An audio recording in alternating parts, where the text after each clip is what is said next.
اللہ دیکھ رہا ہے۔ ایک دفعہ کا ذکر ہے، ایک گاؤں میں ایک شخص رہتا تھا۔ اس کا نام عبد الرحمن تھا۔ اس کے 3 بیٹے تھے۔ تینوں اپنے والد سے بہت محبت کرتے تھے۔ عبد الرحمن بھی ان بیٹوں سے بہت محبت کرتا تھا۔ ایک مرتبہ عبد الرحمن نے اپنے بیٹوں کو بلایا اور ان کو ایک ایک سیب دیا اور کہا کہ اس سیب کو ایسی جگہ جا کر کھاؤ جہاں تمہیں کوئی نہ دیکھ رہا ہو۔ جو ایسا کرنے میں کامیاب ہو گیا میں اسے انعام دوں گا۔ تینوں بیٹے والد کو اللہ حافظ کہہ کر اور ان کی دعائیں لے کر گھر سے نکلے۔ دوسرے دن عبد الرحمن نے اپنے بیٹوں کو بلایا اور باری باری سب سے پوچھا۔ سب سے پہلے اپنے بڑے بیٹے سے پوچھا، کیا تم نے اس کو ایسی جگہ کھایا جہاں تمہیں کوئی نہیں دیکھ رہا تھا؟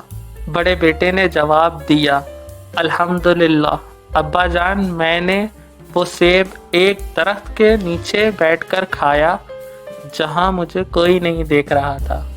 پھر عبد الرحمن نے اپنے دوسرے بیٹے سے پوچھا، تم بتاؤ تم نے کہاں بیٹھ کر کھایا؟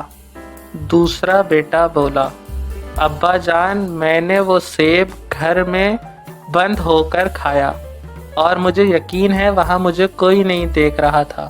عبد الرحمن نے پھر اپنے تیسرے بیٹے سے پوچھا، سلیم، تم نے کہاں جا کر کھایا؟ چھوٹے بیٹے سلیم نے کہا، ابا جان، میں نے کتاب اسماء الحسنی میں پڑھا، اللہ ہر ایک کو ہر حال میں دیکھنے والا ہے۔ پھر میں نے بہت سوچا اور بہت تلاش کیا لیکن مجھے کوئی ایسی جگہ نہ ملی جہاں میرا اللہ مجھے نہ دیکھ رہا ہو۔ اللہ تو ہر جگہ دیکھ سکتا ہے، اس لیے یہ سیب میں ایسا کا ایسا ہی واپس لے آیا ہوں۔ عبد الرحمن اپنے چھوٹے بیٹے کی اس عقل مندی پر بہت خوش ہوا اور اس کو انعام دیا۔ پھر عبد الرحمن نے اپنے بیٹوں سے کہا، میرے پیارے بیٹوں، بے شک اللہ ہم سب کو ہر وقت اور ہر جگہ دیکھ رہا ہے اور جو خیالات ہمارے دل میں آتے ہیں ان کو بھی جانتا ہے، یعنی دلوں میں چھپے ہوئے رازوں کو بھی۔ اللہ کی نافرمانی سے ہر وقت بچو اور اللہ کے سارے احکامات پر عمل کرو، جس پر اللہ تم سے راضی ہو جائے گا اور تمہیں دنیا میں راحت سکون عطا فرمائے گا اور مرنے کے بعد ہمیشہ ہمیشہ کے لیے جنت میں داخل کر دیا جائے گا۔ تو انشاءاللہ جنت میں ہمارے مزے ہی مزے ہوں گے۔ پیارے بچوں، امید ہے آج کی کہانی آپ سب کو بے حد پسند آئی ہوگی۔ ہمارے ساتھ جڑے رہنے کا شکریہ۔ ملتے ہیں اب ایک نئی کہانی کے ساتھ۔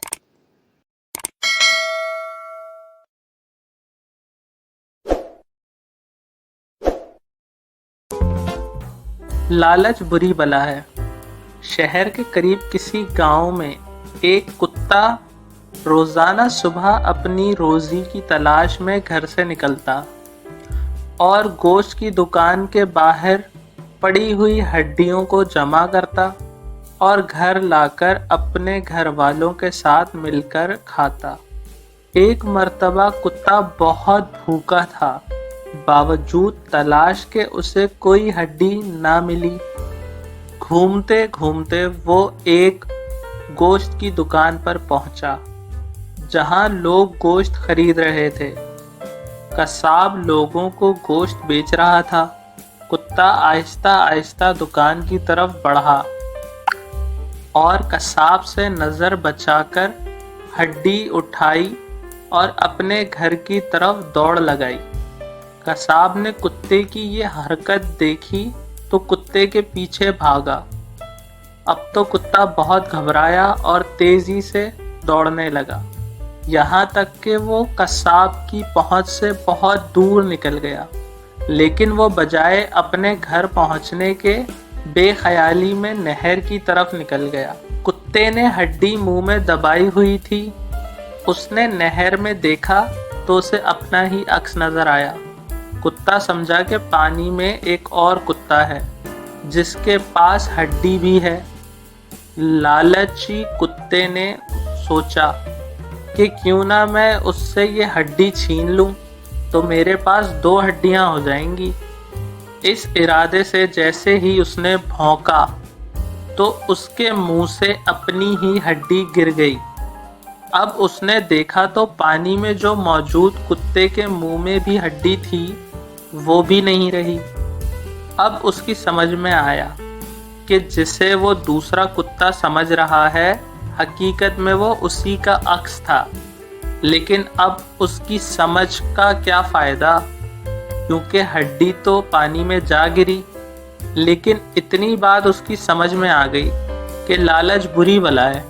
لالچ کا پہلا نقصان یہ ہوتا ہے کہ آپ کے پاس موجود نعمتیں بھی آپ سے چھین لی جاتی ہیں۔ ہمیں کسی بھی بچے کی گھڑی یا قلم نظر آئے تو اسے للچاتی ہوئی نگاہ سے نہ دیکھیں اور نہ امی ابو سے ضد کریں کہ مجھے بھی وہی چاہیے جو اس کے دوست کے پاس موجود ہو، بلکہ اللہ تعالیٰ نے جیسے بھی ہم کو قلم یا گھڑی دی ہے اس پر شکر ادا کرنا چاہیے۔ ایسا کرنے سے ایک روز اللہ تعالیٰ ضرور ہمیں اس سے بڑھیا نعمت عطا فرمائے گا۔ ہمیں بس چاہیے کہ ہم اللہ تعالیٰ سے دعا کریں، اللہ کسی بچے اور بچی کو لالچی نہ بنائے، لالچ کی بری عادت سے سب کی حفاظت فرمائے اور ہمیں اپنے پاس موجود چیزوں کی شکر ادا کرنے کی توفیق عطا فرمائے۔ پیارے بچوں، فرحان کے گھر کے قریب ایک پارک تھا جہاں شام کو کھیلنے کے لیے بچے اکٹھے ہوتے تھے۔ وہیں اس نے ایک آدمی کو دیکھا جو لوگوں کو ان کی قسمت کا حال بتا رہا تھا۔ بہت سے لوگ اس سے اپنے مستقبل کے بارے میں پوچھ رہے تھے۔ فرحان نے پوچھا، بڑے صاحب، میرے مستقبل میں کیا ہے؟ اس ادھیڑ عمر شخص نے اسے مسکرا کر دیکھا، پھر اپنے طوطے کو زمین پر پڑے رنگ برنگے لفافوں کی طرف متوجہ کیا۔ طوطے نے ان لفافوں میں سے ایک لفافہ اپنے چونچ سے اٹھا کر اپنے مالک کو پکڑا دیا۔ اس شخص نے لفافہ کھولا اور فرحان سے کہا، لڑکے، تمہارے آنے والے دن اچھے معلوم نہیں ہوتے۔ فرحان اس کی بات سن کر پریشان نہیں ہوا، ہاں حیران ضرور ہوا تھا، کیونکہ اسے یقین تھا کہ اللہ کے حکم سے آنے والے دن اس کے لیے اچھی خبر لائیں گے۔ اس کے امتحانات کا نتیجہ آنے والا تھا اور اس نے امتحانات بھی بہت اچھے دیے تھے اور اسے پوری امید تھی کہ اس کے نمبر بھی اچھے آئیں گے۔ فرحان نے اس شخص کو اس کی فیس دی اور وہاں سے چلا گیا۔ اس نے گھر میں ساری بات بتائی۔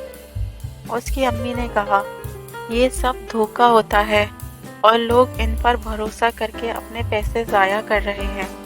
بس ہمیں اپنے آپ پر اور اللہ پر بھروسہ رکھنا چاہیے، کیونکہ صرف اللہ ہی جانتا ہے کہ آگے کیا ہونے والا ہے۔ فرحان کا جو اندازہ تھا اس کے نمبر اس سے بھی بڑھ کر آئے تھے اور اس نے اپنی جماعت میں دوسری پوزیشن حاصل کی تھی۔ اسے یقین آ گیا تھا کہ طوطے کا پرچی اٹھانا اور اس شخص کا یہ بتانا کہ آگے کیا ہوگا سراسر فراڈ تھا، کیونکہ اللہ کے سوا کسی کو معلوم نہیں کہ آگے کیا ہونے والا ہے۔ پیارے بچوں، امید ہے آج کی کہانی آپ سب کو بے حد پسند آئی ہوگی۔ اگر آپ چاہتے ہیں کہ ہم اپنی کہانی کے کیریکٹرز کا نام آپ کے نام پہ رکھیں تو زیادہ سے زیادہ کمنٹ سیکشن میں اپنا نام ٹائپ کر کے شیئر کریں اور ویڈیو کو لائک اور چینل کو سبسکرائب کرنا ہرگز نہ بھولیں۔ Thanks for watching. ملتے ہیں آپ ایک نئی کہانی کے ساتھ۔